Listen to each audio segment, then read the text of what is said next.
Em nome do Pai que me criou, em nome do Filho que me resgatou, e em nome do Espírito Santo que me santificou, divina vontade, reina na minha vontade. Ó minha mãe, eu te amo e tu me amas, dai-me gole da vontade divina, minha alma. E abençoa, Mãe, para que todas as minhas ações sejam feitas diante de vossos olhos maternais, em nome do Pai, do Filho e do Espírito Santo. Amém. Coroa da Santidade, estamos na página 376, ensinamentos absurdos sobre Fátima, paz prometida. Ninguém nega, nem mesmo os inquisidores e críticos da Era da Paz, que Nossa Senhora prometeu em Fátima, que o seu coração imaculado triunfaria e um período de paz será concedido para o mundo. Sabendo que não podem negar esta promessa ou sua confiabilidade e insistindo, como a maioria faz, que o fim está próximo, eles são deixados a fazer um espetáculo de acrobacias sofísticas para tentar provar esse período ou Era da Paz é ser, na verdade, o que já estamos testemunhando agora e há muitos anos, desde o final da Segunda Guerra Mundial ou a queda do Muro de Berlim. É principalmente essa noção que abordaremos nessa sessão. Mas, primeiro, devemos considerar brevemente o outro método empregado por um inquisidor para fugir da promessa de Nossa Senhora: fingir que se aplica apenas ao céu. Lembramos que Fátima é uma aparição totalmente aprovada pelo Vaticano e que esta profecia de uma era, o período da paz, está contida na parte totalmente aprovada de sua mensagem. Qualquer um pode, por si mesmo, ler a própria promessa no site do Vaticano sobre as aparições de Fátima. No final, meu imaculado coração triunfará. O Santo Padre consagrará a Rússia para mim e ela se converterá e um período de paz será concedido ao mundo.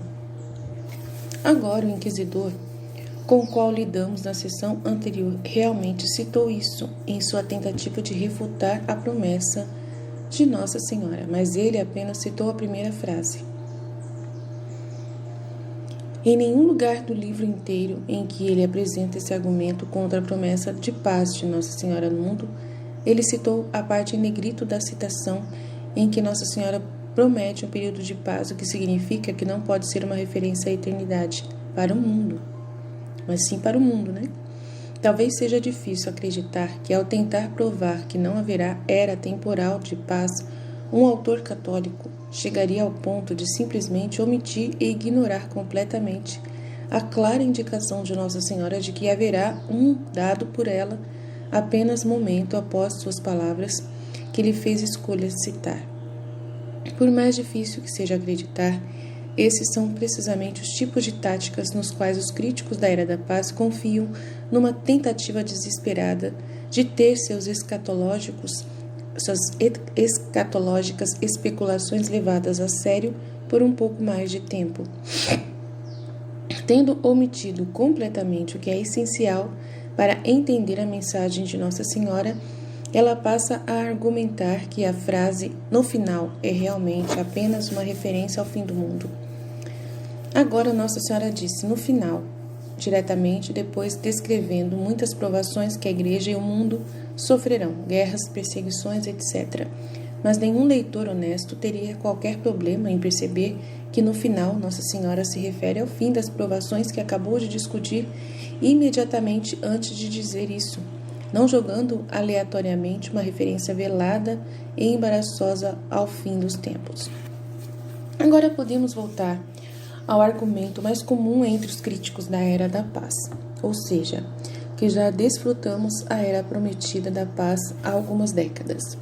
Agora, a sugestão de que estamos em paz no mundo moderno é uma reivindicação que se esperaria ouvir das fontes mais seculares e talvez tenha um interesse financeiro em manter o status quo, não de um católico que deveria saber que, como disse Madre Teresa, o aborto é o maior destruidor da paz, que bilhões de crianças foram mortas por ela neste período de paz que eles dizem, né? Esse período de paz entre aspas que eles que dizem que foi, né? Que continua matando milhões a cada ano.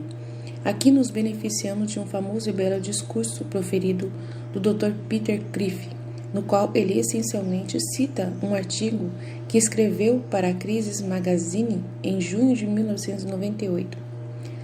Se você não sabe que toda a nossa civilização está em crise, espero que tenha tido boas férias na Lua.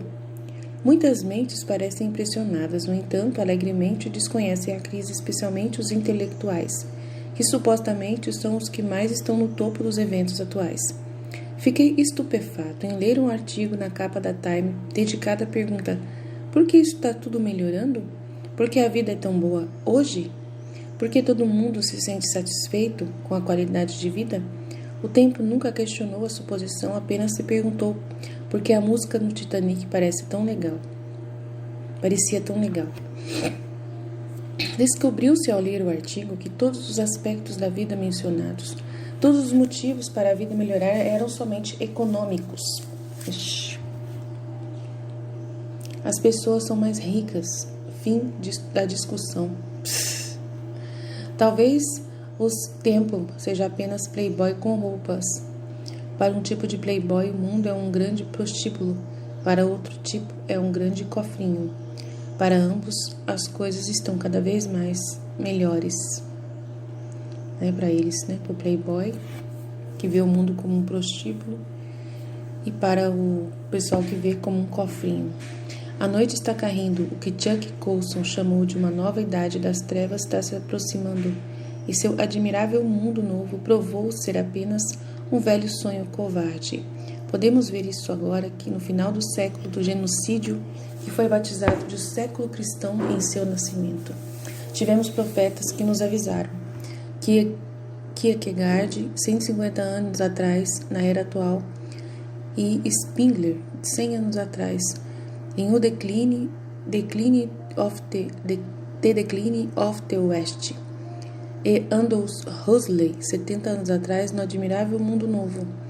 C.S. Lewis, 40 anos atrás, em A Abolição do Homem. E acima de todos os nossos papas, Leão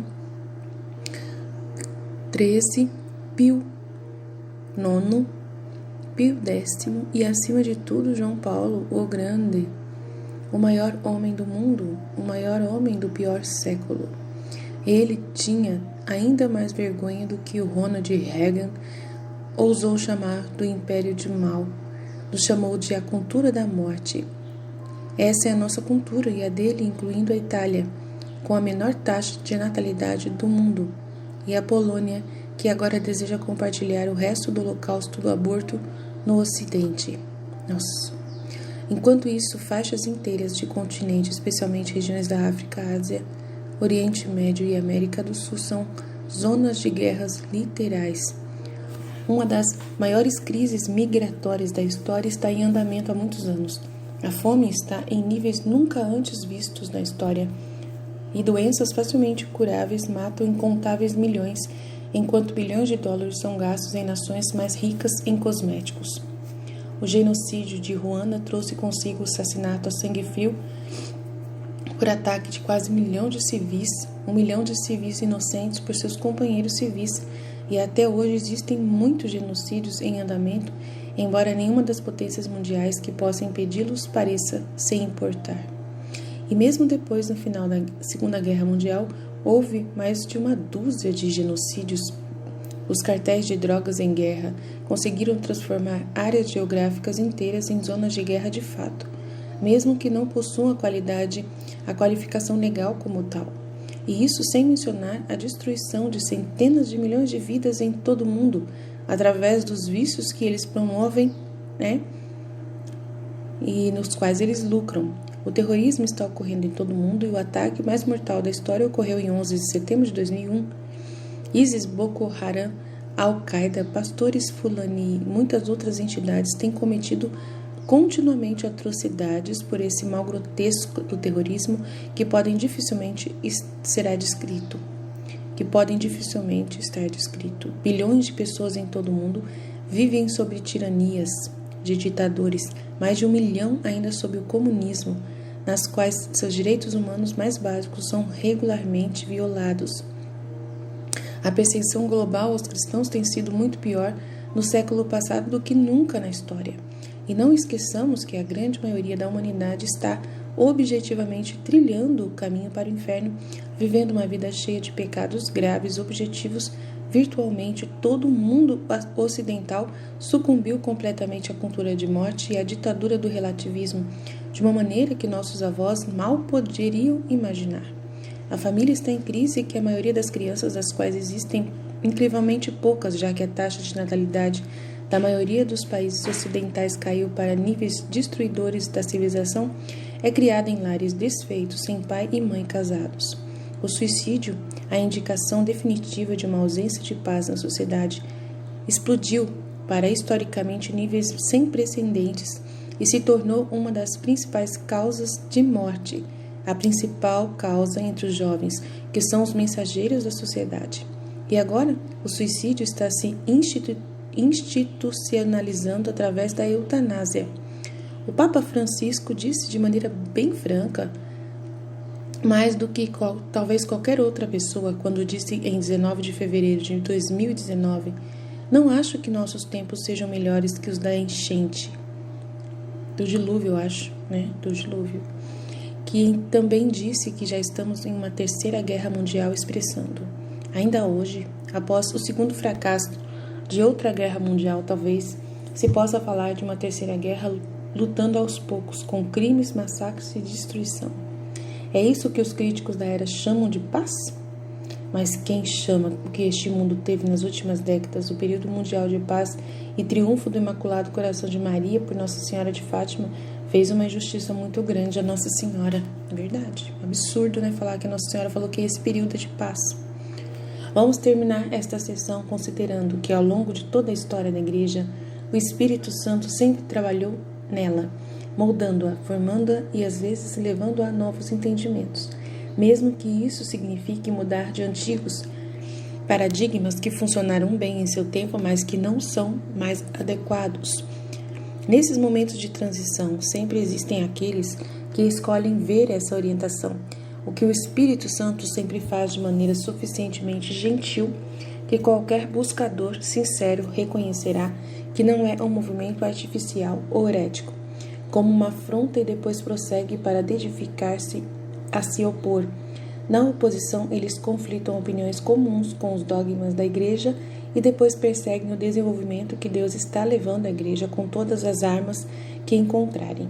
Pensam-se, por exemplo, nos muitos teólogos que viram a Imaculada Conceição como uma afronta ao ensino católico antes de ser formalmente declarado ex-cátedra, ou dos esquerdistas que hoje condenam o Concílio Vaticano II como herege, ou dos rigoristas que na década de 1700 condenaram as obras de São Francisco de Sales e de Santo Afonso de Ligório como lacistas. Obras que hoje são consideradas pela Igreja como uma das maiores espirituais obras-primas da história. Hoje não é diferente, só espero e rezo para que aqueles que até agora se dedicaram a condenar a era da paz como herética, recebam a graça de se submeter à verdade quando ela se tornar ainda mais clara do que já é. Mas, se eles se submetem ou não, uma coisa é certa, eles não podem parar Deus. Agora, se o agricultor, apesar de todas as dificuldades da terra, pode esperar receber uma colheita abundante, mas eu, agricultor celestial, expus do meu seio divino as tantas sementes das verdades celestiais para semeá-las na profundidade da sua alma, e o mundo inteiro será preenchido pela colheita. Você quer acreditar, portanto, que por causa das dúvidas e dificuldades de alguns como a terra sem umidade, outros como a terra dura e calejada, eu não faria minha colheita superabundante? Minha filha, você está enganada. Quando Deus se move, ninguém pode resistir a Ele. Diário da Santa Faustina, não é nada a ver. Diário da Serva de Deus Luísa Picarreta, 24 de fevereiro de 1933. Então, Jesus falando para nós, que as verdades dele vão acontecer, Vai acontecer a sua era da paz, ninguém pode resistir quando Deus se move, Essa é a verdadeira graça. Amém? Deus abençoe, Fiat. Em nome do Pai, do Filho e do Espírito Santo. Amém.